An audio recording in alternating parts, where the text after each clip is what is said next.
Bonjour, je m'appelle Régis Descamps, je suis garde-moniteur au Parc national des Cévennes. J'ai bientôt 50 ans et je suis en poste sur ce secteur depuis 2008. C'est un secteur principalement constitué de forêts, d'altitude, de l'égoile, principalement de la hêtraie sapinière, et puis quelques zones de falaises rocheuses, schisteuses, entre le sommet de l'égoile et Valrogue.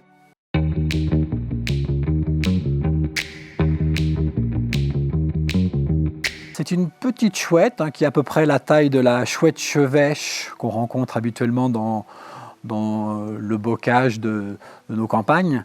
Elle fait à peu près une vingtaine de centimètres de haut, puis une cinquantaine de centimètres d'envergure. Mais c'est vraiment une petite chouette d'altitude qu'on rencontre dans la hêtraie sapinière d'altitude, au-delà de 1000 mètres, 1200 mètres. Donc on la trouve principalement dans les Alpes, dans les Pyrénées, dans le massif du Jura. Et puis, dans le parc national des Cévennes, on la rencontre sur les hauteurs du Mont Lozère et puis sur les hauteurs de l'Égoile. Et puis, on a aussi quelques individus un peu isolés, puis un peu plus atypiques, qui sont sur le Causse Méjean, et là, qui sont dans des forêts plus artificielles, dans des plantations de pins noirs sur le Causse Méjean. Donc, la chouette de Teignmalm, ce qu'il lui faut pour vivre, c'est un boisement qui présente des caractères naturels, à conserver. Il lui faut du hêtre, puisqu'en fait elle va nicher principalement dans des loges que va creuser le pic noir dans le hêtre. Donc il lui faut du hêtre, et puis il lui faut aussi des résineux à proximité, parce que quand la femelle couve dans la loge, le mâle aime bien se tenir à proximité du site, caché dans un résineux. Donc une hêtraie pure, constituée principalement de hêtre, ne lui conviendra pas parfaitement.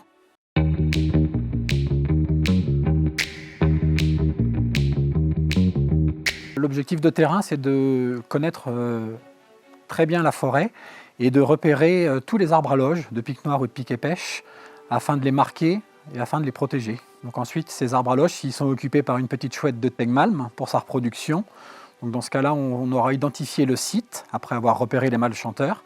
Et dans ce cas-là, on pourra mettre en place ce qu'on appelle un périmètre de quiétude, une zone de protection autour de cet arbre. Protection principalement contre les dérangements humains ou les activités forestières.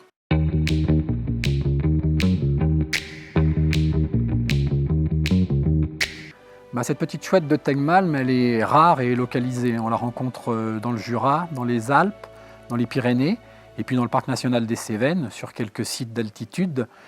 Mais elle a tendance à disparaître un petit peu avec la disparition de ces milieux naturels. Et donc le parc national des Cévennes a une responsabilité vis-à-vis de cette population de chouettes de Teignmalm qui est quand même relativement importante sur l'Égoile.